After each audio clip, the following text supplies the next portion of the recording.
Good evening, and hello, tribe, and welcome back to Energy in Motion for our awesome 10th episode. I'm so excited to be back with you. I'm so excited also for the awesome guests that I have with us tonight. We have an oldie but goodie, our beloved Chelsea, Inquisitive Chelsea here, speaking to the people. What's up? What's up? And of course, because we are talking about a new topic, we have to bring in a new person, right? So I want to introduce my lovely line sister and good best friend, Chatney. Hey everybody. Oh, hey everybody. This is How y'all Chatney doing? popping her What's cherry up? on the radio. Oh, loosey goosey quickly. I love it. Right. We should have brought shots. Oh. Probably not So, not a good idea. I'm so excited to do this specific episode because I think with how millennials are and how we all are evolving, and Sir Dame Amina would talk about how, you know, something's in retrograde and she bring astrology into it, but we all have been feeling a little stagnant. Mm-hmm. We've all been struggling. Hell, I was happy at home today, and I knew I was coming in to record this episode, but I felt pretty stuck at home, stuck on that couch, Stuck in the bed. Yeah. and it's just almost like a level of being lethargic that I am trying to shake. Yeah. But I realized once talking to my friends that it wasn't just me, and that there are a lot more of us, and presenting it to all of you online, on Instagram especially, y'all are feeling stuck too. So it's like, why not talk about it as a group? Why not get the topic out there? And so if you haven't been tuning in online, make sure that on Instagram you're following us in the movement. That's at 3NMotion. That's the number 3, the letter N, and the word motion, 3NMOTION. So make sure you reach out if you have your own thoughts and experiences with being stuck, while we talk about our experiences with being stuck. Mm-hmm. So I, of course, want to do my usual, starting it off with the definition, as lame as that is, because the definition doesn't even begin to scratch the surface of what it feels like. No, it doesn't. So when it talks about being stuck or stagnant is what I looked up. The adjective is characterized by lack of development, advancement, or progressive movement, with synonyms of inactive, sluggish, or stale. Y'all feel stale? Yeah. I feel stale though. You don't feel stale? I don't feel stale. Do you feel sluggish? Yes. Okay. Sluggish, yes. Stale, no. I think how you keep saying stuck, that's really what describes how I'm feeling now. Like I feel smothered. Covered in molasses. Oh, like you stuck. Like you Yeah, like you move real slow. Just enough that it's like, I am making progress, but not enough to be at ease. Yeah, it's like you can see the progress, and sometimes for me, it's like, oh, thank God I'm here.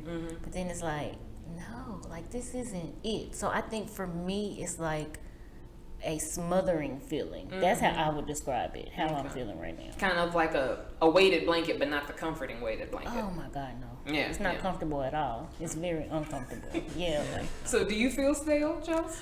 I think it honestly depends on where I feel stagnant.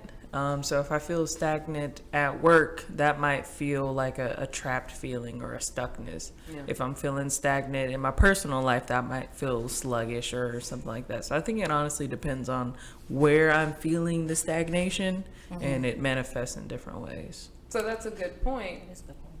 Where do you feel stuck in your lives currently? work. For me, I would say work. My personal life is popping. I'm the cool girl. No, I'm just obviously. But like relationship wise and everything is fine. My friendships are pretty consistent. Relationship consistent.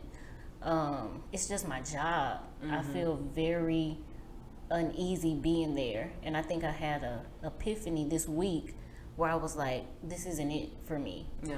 And it was sad because it was like, well, what am I gonna do next? Yeah. Type of thing. So at this point, the only thing that I would need to focus on or worry about is what am I gonna do next? Okay. Kind of sucks. How about you, Chelsea?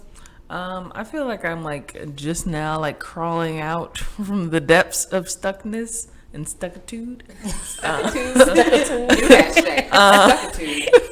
Right. Hashtag blessed.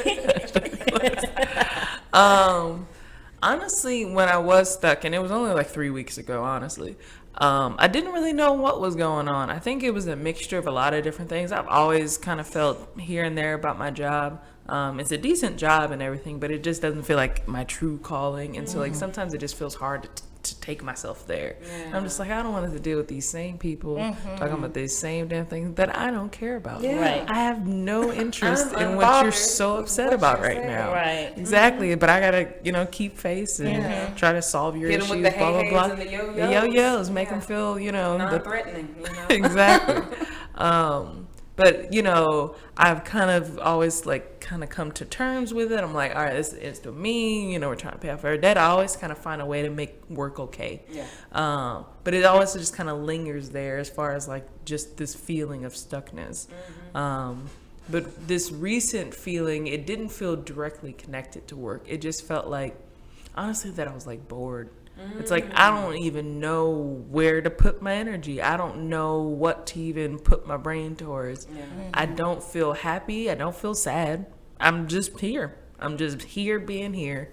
And that felt, I thought that would be okay. Just being content seems like a nice place to be. Yeah. But it did not feel nice at the moment. And I mean, I feel like a lot of people are striving to even get to feeling content.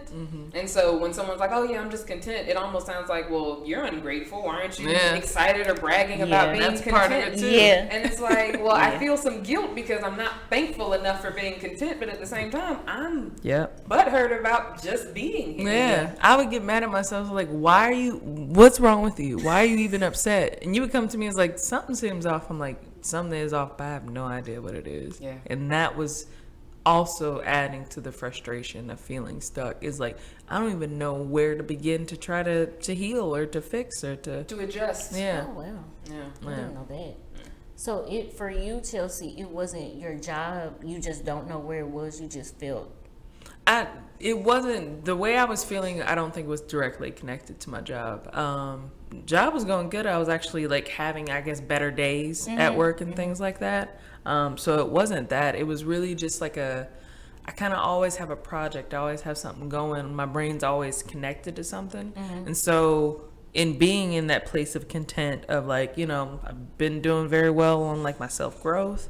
All the things that I wanted to learn, I learned. Not learned as in like, oh yeah, I learned a new language. But like I was just kind of like, the interest was satiated, I guess, for that learning.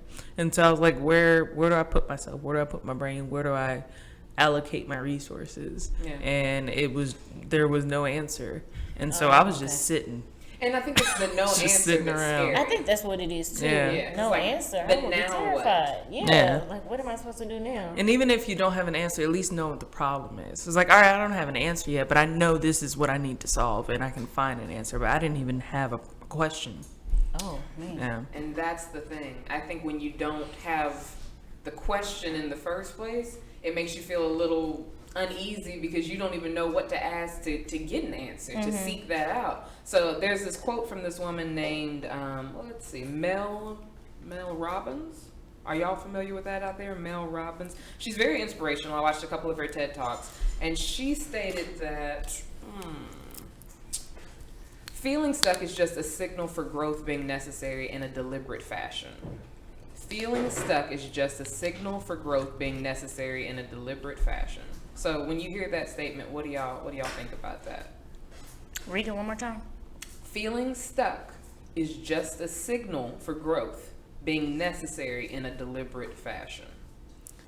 I think you really have to be in tuned to yourself in the situation to know that. Because I do think being stuck is it's almost like, often for me, it's something that I know I need to shift, but I'm not ready to make that change. Either it's fear or it doesn't make sense to right now as far as like my job. It just doesn't make sense to quit right now. I will, but it just doesn't make sense with the flow of where I'm going right now. So it's like I'm stuck in this predicament that I know I want to be out of, but I can't, quote unquote, because I've told myself I can't. That's a good key point. But in come back to that, right? Yes, But in the situation I was in, I didn't know what was needed. Yeah. And so it's like I feel off, but I have no idea where it was. And maybe if I was more, in tuned or, I'm not sure what it was that I needed to do. Yeah. But I just found something else to kind of obsess over. And so now I'm not stuck. But I don't know if that underlying stuckness that I felt was resolved, or I just found a new thing to was it a temporary occupy fix, myself. you think? Like a Band-Aid? Right, like you just put a Band-Aid on your... I found a distracting toy, it seems like. So I'm like, oh, look over Ooh, here. a dog. And that, that stuckness may be waiting right behind that interest going away. But I'm not sure because I feel great. So I feel like that would lead to, and you tell me if this makes like any sense, that the stuckness isn't, it's always there. It's a perspective thing as to your stuckness. Because if there's nothing wrong, and it's an internal thing that you're feeling, a dis-ease internally, you can project and focus on the external stuff that's going on and say, okay, it's because of this. It's because I haven't gotten here. It's because this hasn't fallen into place. Or it could be something going on inside that, like y'all just said, you have to be a very self-aware person to even start to acknowledge that. Does that ring any bells? So you're basically saying that all the things that we think the stuckness is that shiny toy that I was talking about earlier, and really we're we're often not getting to the root of why we feel stuck in the first place. So that's why it keeps recurring. That's why it follows us. Yeah, that's what I think it is. I think it's like a temporary fix, and not saying that your situation is that, because I don't know, but I know for me personally, I've had like moments of feeling stagnant before. But it's never been this intense to where, like I was telling you guys earlier, I feel smothered. Normally, I can kind of, I guess, like Chelsea, kind of find something to distract me. And it's like, okay, everything is fine. Yeah. But this feeling that I have right now is not going away. And it's terrifying because I have never felt like this before. And, I know y'all don't know, but I work in education. I'm a teacher, and I've always wanted to work in education, and I've always wanted to work with children in some capacity. It wasn't until we met up, 2 or 3 weeks ago? That's when I was like, okay, I don't really want to go back to school. I want to do something different, but I didn't know what. And so school started back. Mind you guys, this is only the second week of school. And every day I'm like, oh no, I can't do this. I don't want to get out of bed. And so I was talking to my husband about everything. And he was like, well, you don't have to go back. We'll figure something out. But then I started thinking, like, we got a baby. Like, we can. What you mean? I mean, I would love to be like, okay. But he was like, you don't have to go back. You can stay out and we'll just figure something out. But because I didn't have a plan, I went back. So now second weekend for me, it feels like it's November or December. I'm drained. Burned out. And I'm burnt out. And I've never had a school year before. I've been in education for 6 or 7 years now. I've never had a school year before where I didn't want to go back. And this was the first. And so that's what kind of made me feel like I need to be doing something different.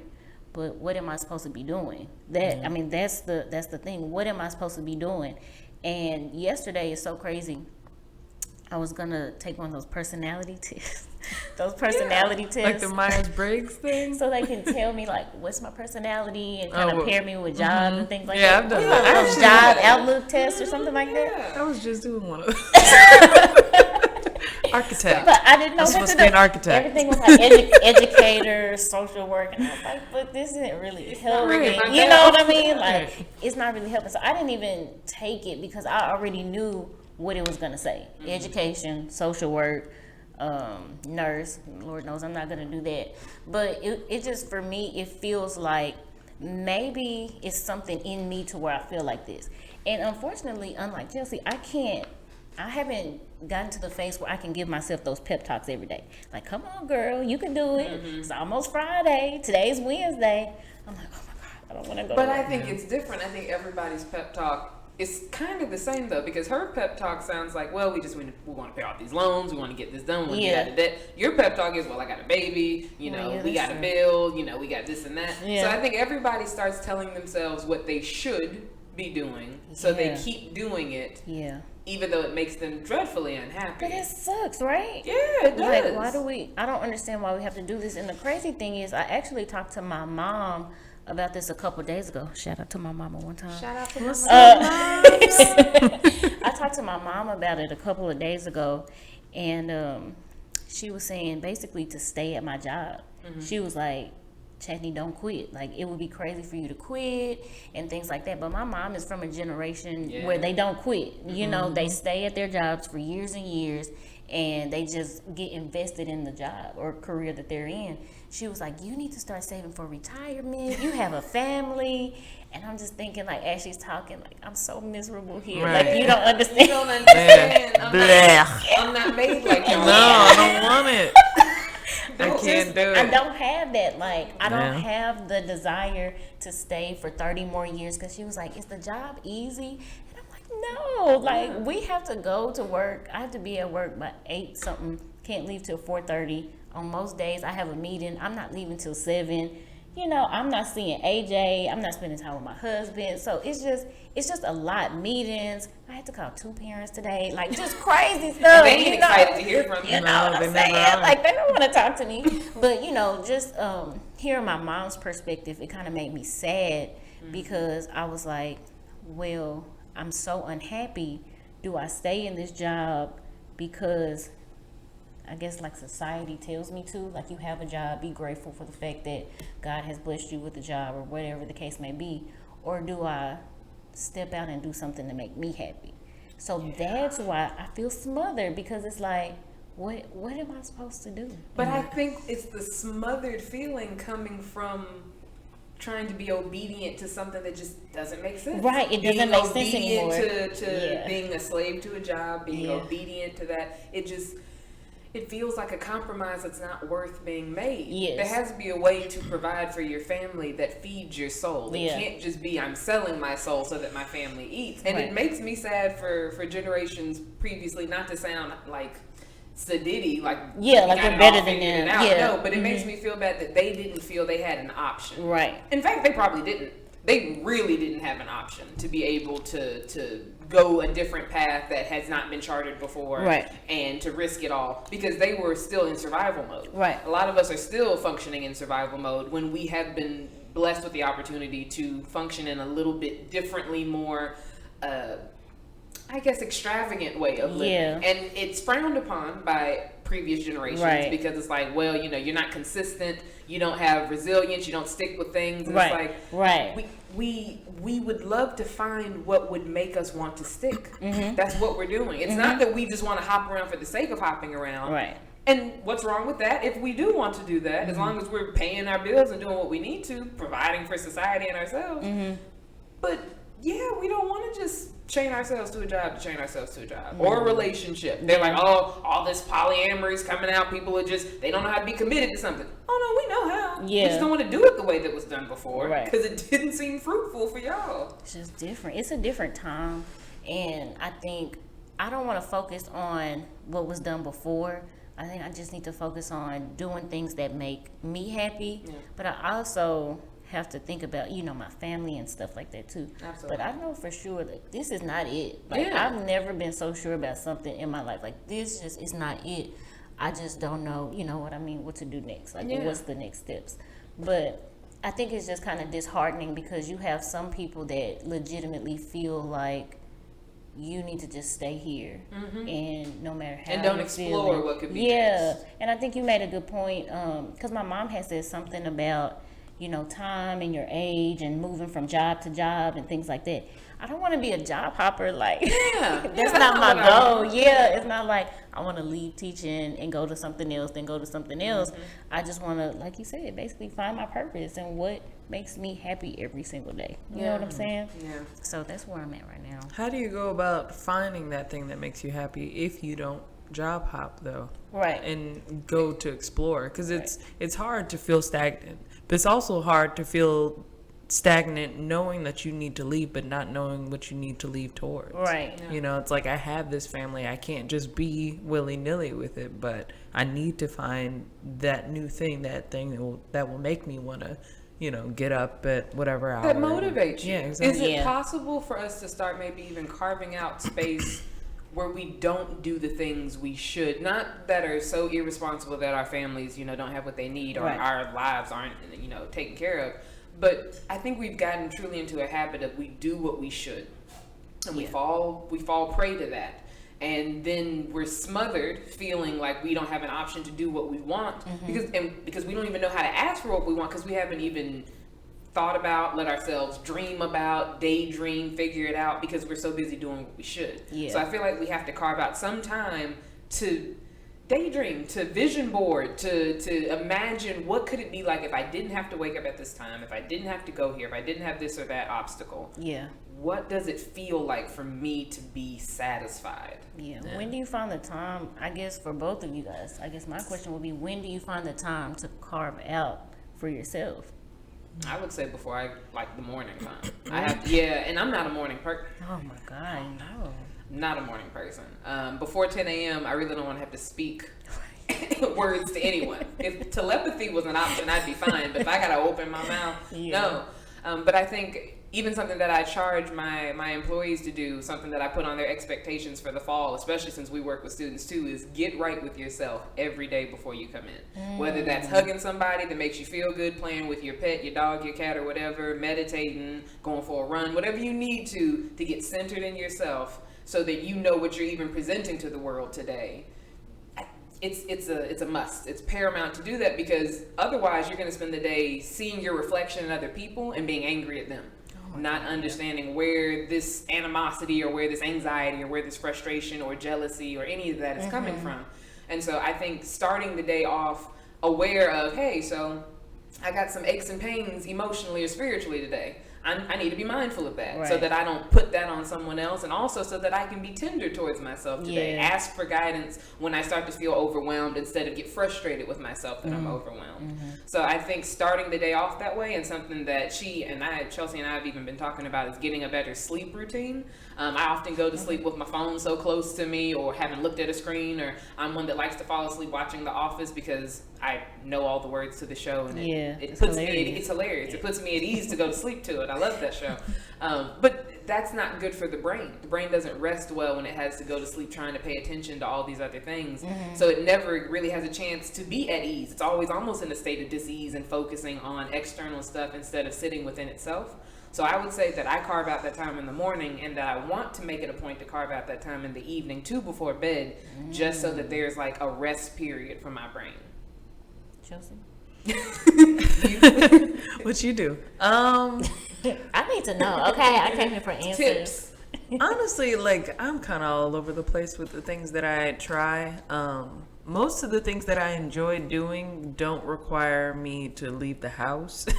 And so I like to learn. And so seriously. And so I have 50 tabs of YouTube videos going. I watch YouTube all the time. Science videos, cooking videos, sculpting videos, throwing clay. Yeah. And so something that I've been wanting, or that I've been doing more often, is being less about talking and more about doing. I talk a lot. I have so many great ideas, so many. Yes, and so many things. But as far as how many things I've actually executed, that number is very small. And so I really was thinking about that. I was like, can you do more? I was like, we probably could do a little bit more. I was like, we should try harder. We should actually, make it an effort. I know you're tired when you get home, but give yourself an hour, 1 hour that you've carved out to do that thing that you've been talking about doing, or whatever it is. Yeah. And so, one thing I was super interested in was Tai Chi. And so, I was watching, of course, so many YouTube videos about it and all that stuff, and it was really, really interesting to me. It's like, that'd be something I'd be interested in trying. Most of the time, I would say that statement and then just let it slide. Yeah. And then eventually, I would be done with Tai Chi. I wouldn't be thinking about it no more. I'd be thinking about something else. But I decided to Google it. And so I Googled it, and there was one in Fort Worth, and they had a class that day in 2 hours. Most of the time, I would not do that. That's too short notice. Blah, blah, blah. What the hell? But I was like, you ain't doing nothing. Right. You have that time available, and so go to the class. And so I went, and I've been twice so far, and it's been really great. And so I'm like, that could be something I can get going. But I really think we just have to you almost have to fake it till you make it. When you're feeling, down and stressed, you just came through a whole day and then you're talking with family and all that stuff and that whole thing, you can find that time. You can find a 30 minutes to an hour somewhere in that time where you can dedicate. And I'm trying to develop a routine, some type of schedule. Yeah, exactly. And it's not a very rigid schedule. It's like it must be this time at this. Right. But I set 3 or 4 things I want to do in the week, and I put them on days at a certain time. And if they don't end up happening, then I am allowed to shift and move them around. But I think having almost like a scheduled time or a set of things that you do can help instill a routine in you that that at some point will become second nature to you. And so kind of like you were saying in the morning when you take your time, if you always wake up and do that meditation or do that thing, that can help, I think, just add structure to what you're trying to do. And that can help you move towards what you're wanting to do. But it's interesting trying to figure out what you want to do. I think I haven't really figured out the best way of doing that. I just wait around until something strikes me, and then if it feels the way I know it's supposed to feel, then I charge at it. Yeah, that makes sense. So don't ask me, because I'm not, No, so I haven't made time for myself in any capacity. And that's something that me and Aaron talk about a lot, because he's like, Chadney, you need to make time for yourself. And I'm like, well, how? And when? I think, where do I fit that in? And I think kind of like what you were saying, first thing in the morning, don't talk to me, leave me alone. And it's so hard. I told Aaron my peak energy hours are 10 to 3. School starts at 9. So for a whole hour, I'm like, y'all, please get out my face. Leave me alone. Don't talk to me. But I have to figure out how, when, and where to carve out that time for myself. Just mentally, just to either decompress from a day or just to get myself ready for a day. Yeah. But I feel like I'm never there, I guess, mentally. So by the time I get to work or, just whatever happens, I'm all over the place. It's like I'm frazzled, but I haven't made that time to just get myself together or pull it together. Absolutely. I haven't done that yet in a while. And so I think that's one of the things that I need to work on, is just getting myself together. Because I used to meditate. I used to be on it. But I don't know if it was having a baby or what, and that's changing things. Yeah, but I think it started to be less about me and more about everything else going on. Yeah. So I think I'm just now getting to the point to where I'm trying to get myself back together again. And I think that will help in a lot of areas. And not even just work. I don't just feel stagnant at work. It's working out. It's other things too. Absolutely. To where I know that I can do better. But it's how, when, where, I just have to find the time. Just period. Just find the time. You gotta find a place of natural, a natural spring within us of motivation. Yeah, natural. And that's so crazy that you say that. Every time I've been trying to do something, in these past maybe 6 months, it's so forced to where it's not enjoyable. I want it to be, like you said, natural, just so natural to where it's okay, this feels good. Okay, absolutely. I can do this every day. But everything has been oh my God, I gotta go to work. I gotta get out of bed. I gotta work out. And it's just not fun. But I think that's kind of like what Mel Robbins was talking about. I think that's the signal. I think kind of like how when we're hungry, our body tells us that by giving us that uncomfortable feeling in our stomach. When we're thirsty, we're told, hey, you parched, girl. But I think you parched. Bitch, thirsty. You're dry. You look dusty. And so I feel like spiritually or mentally, emotionally, us being stuck or feeling that stagnant emotion or that experience is a signal, like she was talking about, so something's not right. I need you to tend to something. And I think because we're so busy all the time doing what we're supposed to be doing, we never have a chance to find out, what do I want to be doing? Yeah. And so we feel stuck because we're being slowed down. But what if we're being given an opportunity to be still so we can hear? That's deep. Yeah, I'm just thinking if the whole situation is causing us to have to slow down. Yeah. Because we're going fast in a direction we don't want to be in. Yeah. Maybe that's an opportunity to just kind of be present in where you are, and then that's when you'll be delivered an internal answer, a natural answer, an answer coming from that natural motivated spring of, hey, we like doing this. Go to that class. Try that. And then to grow from there. That's the worst. Yeah, I know it. I think that's one of the sucky things about being still, quote unquote, is that in this stillness, it's like you're waiting and looking for answers, and you don't know when it's gonna come, what kind of form it's gonna come in. What am I looking for? Yeah, what am I looking for? If you could just tell me what I'm looking Right. for. Show me a sign, but tell me what the sign will look like. Can you write it down Right. and send it to me? Email it to Right, me. email it to me so when I see it, I know to grab Send me a it. screenshot. But it never happens like that. It like comes like when you least expect it. And it's like, oh, really? Like that's what it was. I don't like being still in any capacity, and that's always been very, very hard. Not just now, but in the past too. Just sitting down. My mom used to always say, "Sit your tail down." Just being still, I don't like it. Yeah. I'm the type, I need to know, like, hey, what is this? What's going on? I need to know right now. I can't be still for 6 months, because then I'll be going cuckoo for Cocoa Puffs. But I think that's always an area where I have struggled in, is being still, quote So unquote. patience. You know I'm That impatient.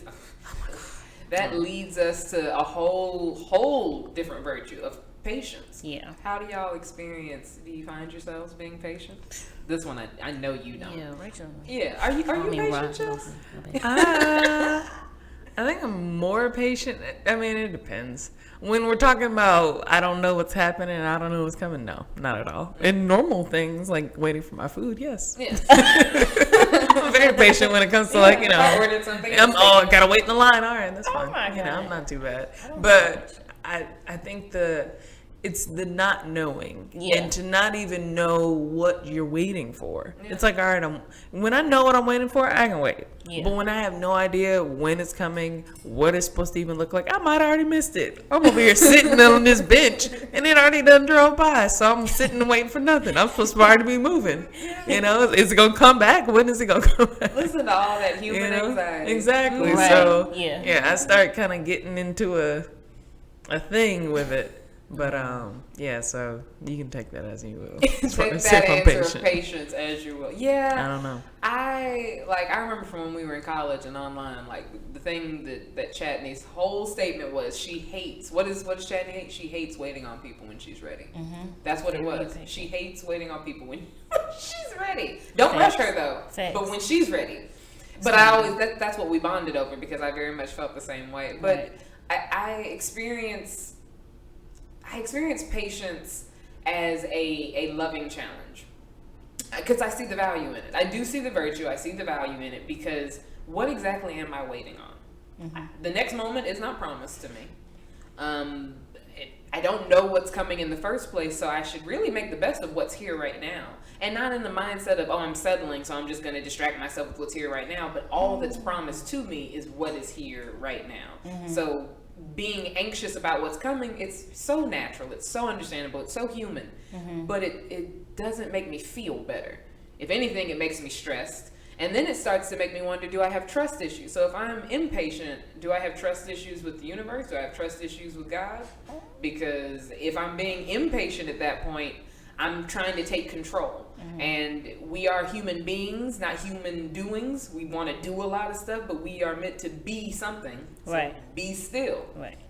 And so I think it comes back to trust issues of, we experienced a lot of things growing up that let us know that the world, or made us feel the world was not a safe place. Right. And that if we're trying to be successful, that looks a certain way. We had our parents' influence over, you need to find something and stick with it. So you already have this guilt that's already internalized in you or domesticated into you, that if you're not doing something, you ain't worth nothing. And it's like, I can be doing absolutely nothing and be invaluable to the whole universe. I'm contributing in my own special way. Right. But yeah, patience isn't easy, but I do appreciate the challenge of it. Even like right now, me and Chelsea are doing this intermittent fasting thing. So yeah, we eat between 4 p.m. to 8 p.m. The rest of those 20 hours, we're, not eating.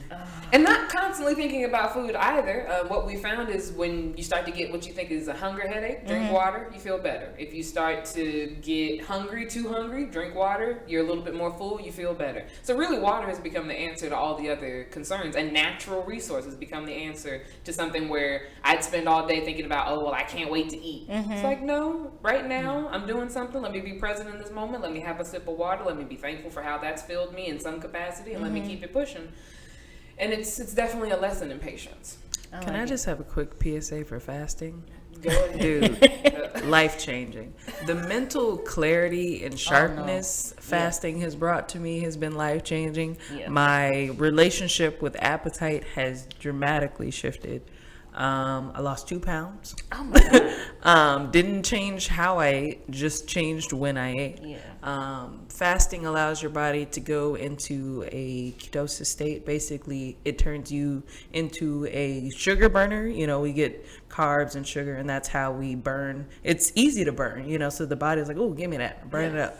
But when you fast and you're not taking that and you're only taking water, it needs to find another fuel source, and so it'll actually go into your fat stores and use that as fuel more readily because it doesn't have that calorie kick of food. So look up fasting, guys. It literally is the reason I'm out of the funk right now. Yeah. So it's a huge contribution. Yeah, it's giving me a lot of energy to try all the new things I'm talking about. I've been doing a lot of like I've been like working with my body a little bit more because I've always wanted to be like athletic. I just have always wanted to be able to utilize my body and make sure that I'm not in pain and all this stuff. So I like after basketball, I'd had like knee problems and all that stuff. Sometimes when I'm at the club for too long and I try to go up the stairs the next day, I'm like, ooh, I'm just a little achy. So I've been doing a lot of stretching and just stuff like that. But just the energy boost I've gotten from that has kind of got me into more of the stretching and the Tai Chi and all these cool things that I'm finding. And also it's cheaper, you know, you just, you ain't throwing all your money into your exactly. mouth. And that, honestly, you spend, 30 minutes eating breakfast, 30 minutes eating lunch, maybe an hour eating lunch. That's a whole hour and a half you now have to yourself. And so during your lunch break, instead of eating, you can do whatever you want for a whole hour. You can take a nap. Oh, nap. You know, I sometimes take naps because I'm not eating till 4. At that lunch break, I can do whatever I want. I can go run errands. I can take a nap. I can watch YouTube videos about something cool that I was interested in.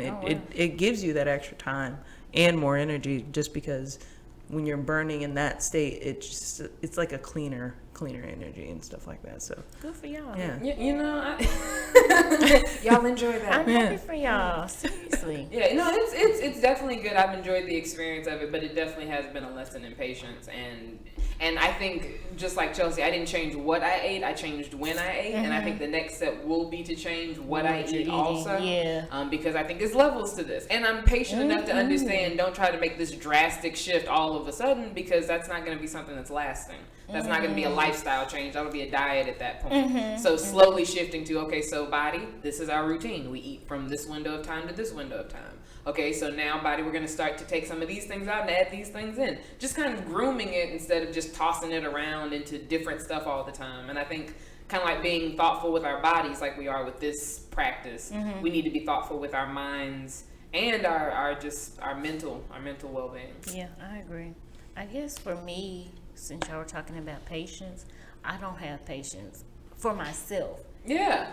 Speak about the difference between that. Yeah. So what I've noticed is over the past, and I reference a year is because my son is a year and a half, and I've grown a lot of patience just in that area of my life. Yeah. Like he can be having a fit, and I won't react. You know, whereas normally you would have thought I'd be like, oh no, you better get up, but I just be like, okay, what's wrong with you? You know, that type of you having a moment. Yeah, like, oh, okay, you crying? Okay, cool. Well, I'm finna go.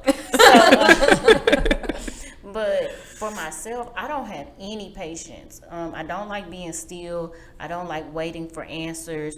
So I do this weird thing where I try to come up with solutions. So I told you guys how I feel stagnant in my career. Normally for me, what's natural, I guess, would be to go to school. I like school, but I don't like school. Yeah. So I guess the last time I was feeling this stagnant was in maybe 2013, 2014.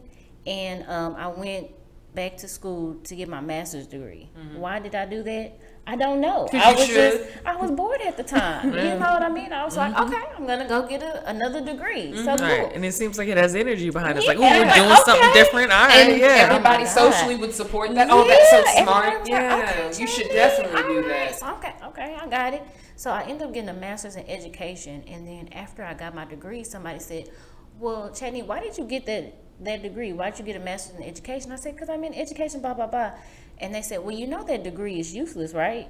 I said, no. Like, what makes you say that? And they were like, having a master's in education is just like having a bachelor's degree. Everybody has a master's in education. They were like, you should have been more specific, like get something in counseling, like a master's in, and you know, not just general education. Shit on parade though. Oh my God. So I'm devastated. But I was still like, okay, F it. I got my degree, whatever. So literally, y'all, I'm not lying. I wasn't going to tell y'all, but I got to tell y'all. So 2 days ago, I signed up to be in claims adjuster school. And I'm currently doing that right now. Crazy, right? So claims adjusters are the people, they have different type of claim adjusters. Say you do workman's comp, you file at work, you file a claim. I would be the person to investigate, like, what happened. Oh, like, you're good at that. you know, you like all the tea. I love all the tea, yes. I would be calling your job, asking what's going on. What you do. Like, hey, girl. You know, I would be getting all that tea. And not only that, they have, like I said, it's different areas. Like, say you get in a car accident, like or auto accident. I would call, hey, what happened? Give them the details to see if you could get money. Why did I do that? Because I feel stagnant. So I was like, I have to have another option. And because I don't like being still with my silly self, I was like, I'm finna go to claims adjuster school. Yeah. And I signed up for school 2 days ago. Are you enjoying it? Have you started? So boring. Yeah, I have started. It's so boring. Is it? Yeah. But the program is really, really cool. I can do it online, and I only have to finish 40 hours, which is going to kill me, you guys. It's going to kill me because, you know, I'm an old lady. So when I get off work, it's like, hey, shower, put my gown on, and get in the bed. But it's 40 hours, and then I take a test online, and then I can get my license. Just that quick. So would it be like a side hustle? So that's what oh my God. I just love you so much. But yes, that's what I wanted to do with it for right now. It would just be a side hustle, something that I can kind of work my way into right now, just to kind of get familiar with the field, because I know nothing about insurance. I just thought this would be fun. Yeah. And so I wanted to be a side hustle, but if, you know, it's pretty lucrative, I would be willing to quit my job and, you know, do it full time. Because I looked up the salaries, and it's crazy because their salaries start out $15,000 higher than mine currently as a teacher, educating the youth of America. Why do we do this to our teachers? I don't understand it. I've never understood it. I'm like, literally, presidents are in here. Oh my God, yes. You know, it's $15,000 more. Like, are you kidding me? Like, yeah, it was pretty sad. It made me sad to see, but I was happy because I can do it as a side hustle. Yeah. But yeah, so that's when I'm stagnant. My first thing is like, okay, I need to go back to school. I don't know why. It's so crazy. I feel crazy. I feel like it's a socially acceptable direction that is very normal to do off of the path of what's next. Yeah. So it's like when you have all of what society has told us you need to be happy. You got the husband, you got the house, you got the baby, you got the bachelor's, you have the master's. Then what do I do? Yeah, we don't have a step after it. Die. That's it. You're done now. And so there's never been a step in the American dream after that of just continuing to grow and educate yourself and discovering for the fun of being and existing. Right. And so that's why I think we get so like lost or feel clueless after we've reached a certain level where we should be content, or people would say we should be. Yeah. But it's like, no, there has to be more. Yeah. Yeah. I think I've decided in this lifetime that I really just want to explore. And that's something that I don't think is celebrated in our culture at all. You're crazy. Yeah, why would and you so do that? It's just like, but it's like we have this one life that we know of. and we have to live it, you know, and so why not do that crazy thing, you know? And the thing that I think I kind of always fall back on is I can always get another job. I can always go back to what I was doing before if it totally blows up. But, you know, if I never even venture out to see what this weird thing that I've been interested in is about, then I'll never know. And I'll be, you know, sitting here trucking along this path that was chosen for me that I know for a fact I don't want to be here. I don't know if I want to be over there. That might be shit too. But I don't know. But I'm trusting this shit that I'm in because I know this shit. This is the shit that I know. And it's safe. Right. It's safe. That's what it is. It's safe. Shit. Like, you know what it is. It's familiar to you. So you doing anything outside of the box, like you said, you want to explore. And I'm assuming that's traveling around the world. It's I want to explore this life, and so I want to explore my body. I want to explore my mind. I want to just expand in anything that I'm interested in enough to. I want to be able to, you know, put myself into that. That's super taboo. Like, no, you're not supposed to do that. Like, society tells you you're just supposed to. Like Rah keeps saying you have. It happens every time. I'm just like,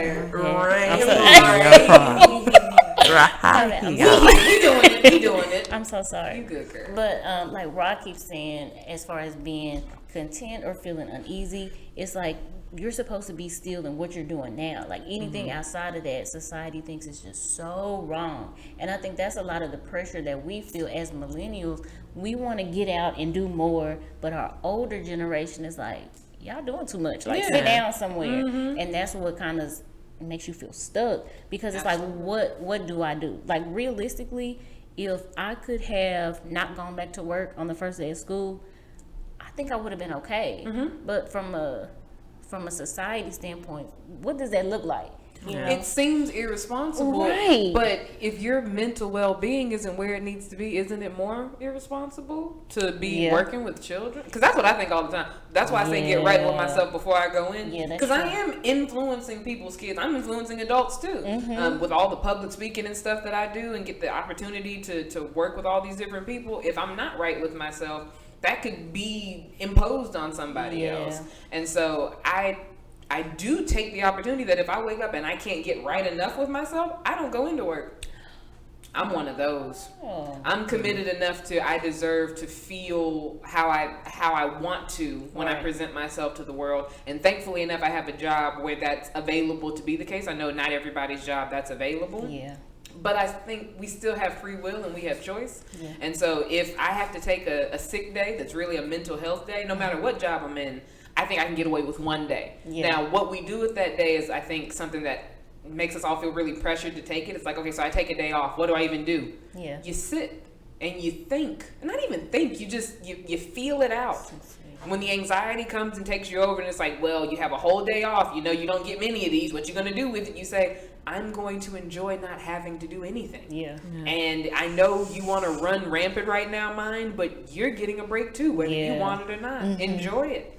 And don't beat yourself up because you didn't automatically know what to do with that time off. Appreciate the fact that you're going to learn. You have to have some chance to learn. That's what's up. I never thought about that. I know, it's random. But I think it's those ideas that are outside the box enough from what... I hate using the word society because it sounds like the man. But what's been domesticated into us. I think when you think outside of that, there are so many words that come up, such as lazy, irresponsible, stagnant, or indecisive. Not even stagnant, indecisive. And it just makes you immature. It makes you seem childish for wanting to hold on to the magic of life. And like when y'all were talking about, like, you know, wanting to move around to explore life and everything, I was thinking about how with kids, we're always telling them, sit down.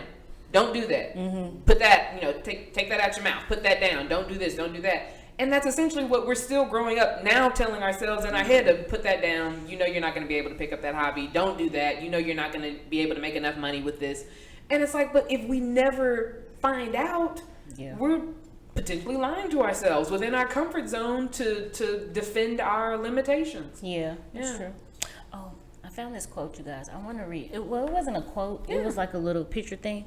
Now that you're talking about that, I wanted to read it to you guys and kind of get your feedback on what you thought. So when I read it, I was almost in tears because at the time, It was like, hey, this is how I feel. This was before it claims justice school. And that was your bright, shiny thing to distract you too from the stuckness, yes. So I was looking up, I was trying to prepare for this because I didn't want to be the newbie that didn't know what to do. So I was like, I'm going to be on it. So great. Y'all. I was like, I'm going to be on it when I get there. So I was looking up like kind of topics in regards to feeling stagnant. And this picture came up. And it says, I always wonder why birds stay in the same place when they can fly anywhere on the earth. Then I ask myself the same question. Mm-hmm. Almost in tears. Like, when I say almost in tears, I'm like, come on, Chandy, keep it together. You got it, right. I'm the bird. Yeah, keep it together, girl. Don't cry. Like, so I guess for me, and I will read it again. I guess that's a teacher in me. But, I just kind of want to get y'all's feedback on it. So it says, I always wonder why birds stay in the same place when they can fly anywhere on earth. Then I ask myself the same question. I feel like that's the part of us that is when we almost are experiencing that negative self-talk when we do have time off, or when we do have a moment to ourselves and we don't automatically know what to do with it to help our future self or to help our emotional or internal well-being. That's the negative self-talk that starts to kick up of, you really could go anywhere, do anything, so why are you sitting here? You're so tired of being at that job, sitting in that cubicle or standing in front of those kids or whatever you're doing. But now that you have time that you're not doing that, why aren't we doing everything in our possibility to get as far away from that as possible? But that's why I think it really comes back to, it's not about getting far away from it. It's about sitting in it and finding the nuances within that specific situation. Yeah, I agree. Yeah. My initial thought when she said that is that we're not free birds. That we were free birds, we were wild, and we were trained through, school and parenting and living life to be a good bird. And as far as like evolution, if you weren't a good part of society, you died. You didn't vanished. Exactly. You didn't have your community, and without your community, you couldn't survive. Right. And it's honestly similar now. It's not quite the same because people can live without community. But we enjoy community. I think we find that very important to us, and so we want to be good birds. We want to be good parts of our community, and so that's why all the thoughts of others kind of affect us. Is like, if they don't see me as a good bird, I won't be valued in my community. Is it worth flying away just to scare them, and then they don't take me back and I need to come back? You have to be willing to fly as a solo bird, and hopefully you have a community that will still bring you back as a communal bird. It's a bunch of wild birds in a community. And so you almost have to undomesticate yourself and find that person who is willing to try and willing to fly, basically, because right now we're kind of like clip-wing birds, just kind of doing what we're supposed to be doing, with an invisible fence that we have to. And when we see the other birds who are doing it and it's working for them, either we're envious because it's like, well, dang, I knew I could. They're doing it. It's not going to seem like an original idea now. I don't know if I have what it takes. Like, they knew they had what it took. Or it's like, well, they shouldn't be doing that anyways. They're gonna fly too close to the sun. Their wings will burn. It'll come back. They almost got zapped by that fence. Yeah, see, that was close. That was close. Good thing I'm safe over here. I'm safe on my perch. It's like exactly. But I think that's why it's so interesting, because so many people are doing it their own way now. And there are so many different paths to success on YouTube, on all these different things, that sometimes I even stop myself and I'm like, so I'm another one of many people with a podcast or a radio show who feels their opinion or their voice should be heard. What makes this any different than anybody else? And it's the fact that I just want to communicate. And do I want to make money off that? Absolutely. Will I make money off of that? Absolutely. But it's more so about, what do I gain experientially from talking with people, from asking questions that pry into people's more secret Pandora box like feelings. And from that, I feel like I make a ton of growth and income spiritually. And I think from feeling so well provided for in that way, the rest of the world, because it is law, universal law of attraction, it has to find a way to manifest that in other ways too. I agree. Yeah. Good job, girls. You know. What about you? What do you think about it? I think for me, when I first read it, I think the thing that made me so, I guess, upset or sad rather, is because it made me think of birds just being free. And if they're so free, why are they in just one spot? Why can't they move? If they have the freedom to move, why don't they? Just move, you know? And so it made me think about myself, and I was like, you have the freedom and the intellect to move. What are you doing? So I think for me, it was just kind of a wake-up call, like, girl, get yourself together, because I can't keep complaining about something.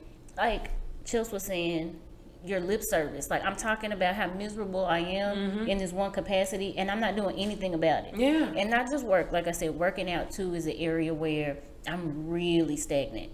But I keep talking about, I need to work out, I need to do this. Okay, I'm not doing anything for it. I'm laying in the bed when I get home. And so it's just, it made me feel sad, because I have everything in me to get up and do whatever it is I need to do. I just have to get there. You know, I have to get there mentally, spiritually, physically, emotionally, but I need to get there. And I guess it kind of made me sad, because this being stagnant feels like bondage. And it's smothering. Smothering.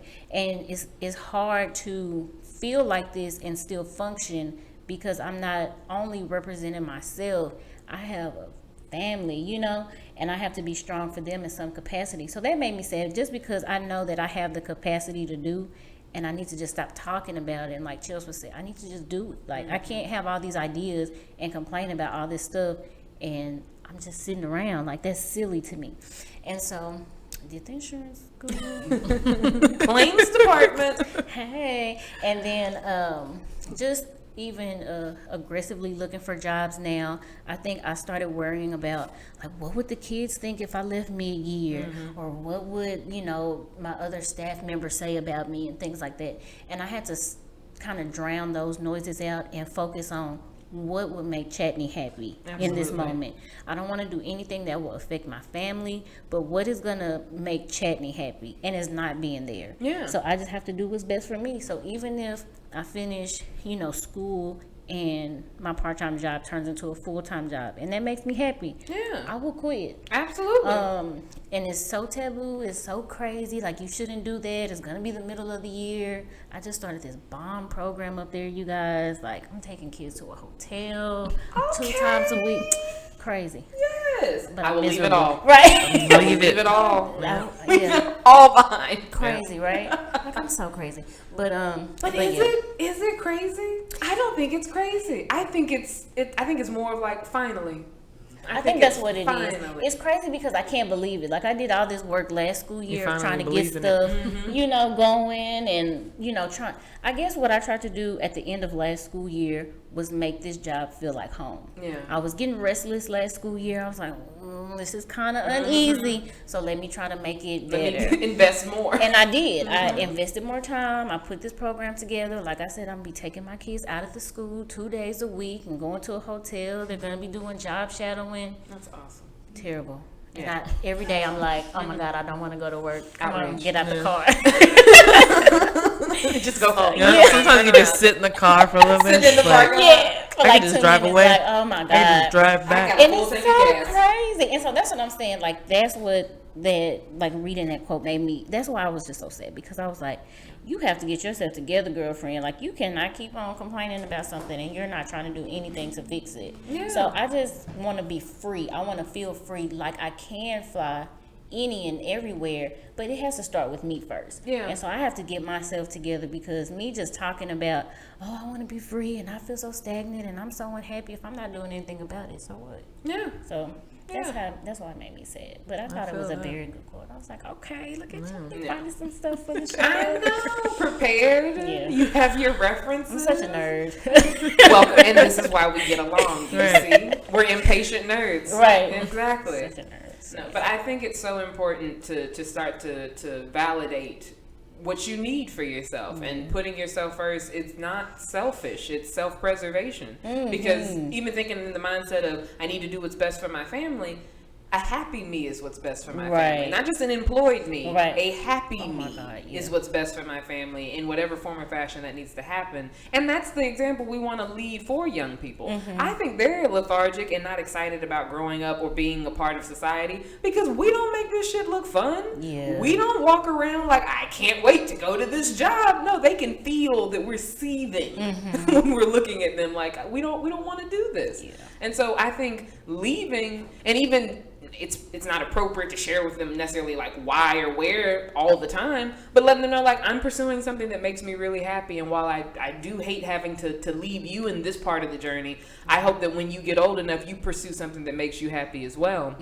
Don't be afraid to start over. The idea of having to start over, we hate the idea of looking like we turned around, like we weren't sure from the beginning. But who in the world ever said we were supposed to know just to move? You don't have to have it all figured out to move forward. It's kind of like that conversation we were having about like wasted time. It's like if I start tracking down this path and I switch my path, all that time is now wasted time. I consider but we really need to change our perspective. That was exactly what you needed to be doing in order to shift you into this path that is now more right than the previous path was. And so you don't just get to the top, you have to travel to the top. And so all of that journey is travel time that is good for the books. You're getting flight miles. You know, and then getting points. You're getting all them points.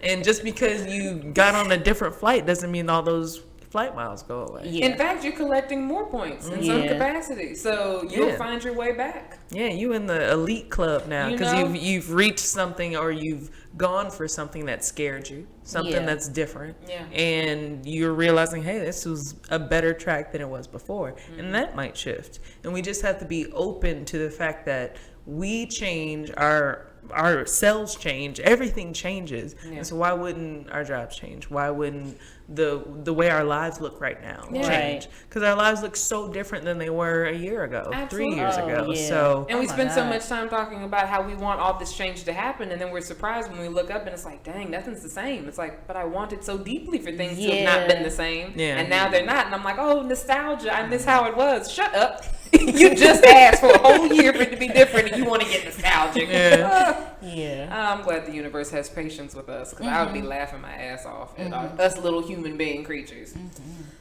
Well, this hour went quickly, didn't it? It's exactly. It's already time. I know. So we're gonna slowly fade into our take a beat segment, and I don't even necessarily have like a lot to unfold to you about taking a beat this week, but I think it's important for you to remember that you're fluid. Even when you feel stale or stuck or stagnant, there's nothing constant in life but change, and you are ever changing. There is a part of you deep within the consciousness that is also metaphysical, that is consistent, yes. But the self that you're aware of, the self-image you have, the ego that tells you who you are, it's always going to be shifting. It's always going to be growing. It's always going to be changing. And so that's why it's so important for you to make it a point, a paramount point, to be still, to take your stuckness, to take your stagnant feeling, and to recognize that as an opportunity given to you, not forced upon you, but given to you for you to slow down, take an actual beat, and to figure out by feeling through it, where do I want to be? What do I want to experience? How is it possible for me to start doing little bits of that so that I can do a whole lot of that and feel a whole lot better? But we have to be comfortable sitting in the discomfort of the stuckness. We have to take that as a signal for what it is of, okay, just like when my stomach hurts, I'm hungry, I listen. When my mind is aching, I feel stuck, I feel stagnant, I listen. It doesn't change just because it's something that other people consider you should be content over. It doesn't change if other people feel you should be discontent. It is a completely personalized, subjective experience that you're going through, that you have to be still enough to become self-aware enough to guide yourself to what's next for you. There is a next, but don't be so caught up in that. Hold on to what's right now. That's what you have. That's the only thing promised to you. And the more you enjoy that moment, you'll look up and you'll see that you're in a new moment that looks a lot like what you used to think you wanted. And you'll keep growing from there. It can't be stuck. You are water, you are fluid, you are moving. You will never be stuck. Your mindset just can be. So allow yourself some time. Be gentle with yourself, but sit with you in some silence and let your inner self, the unchanging you, tell you where your next wind will be blowing. All right. So with that being the case, I want to thank my wonderful, wonderful best friends for coming out and being on Energy in Motion for our 10th episode. Yeah. And so if you're wanting to keep up and find out what we will be talking about on September 12th, which will be our next episode, you got to follow me on social media. So you need to get on that Instagram. That is 3 in Motion. So the number 3, the letter N, the word motion, 3NMOTION. Also check out on KMWI Media, 50 Shades with Jay. That's on Fridays at 8 o'clock. She's bringing awesome relationship advice. So make sure you check her out and make sure that you follow us so that we can keep having this conversation. You're not stuck by yourself. We're not stuck by ourselves. We're actually not stuck at all. We're just growing through this mindset. So thank you for tuning in to Energy in Motion. And as always, you feel what you feel and you still deserve to heal. Peace. Bye, y'all. Bye.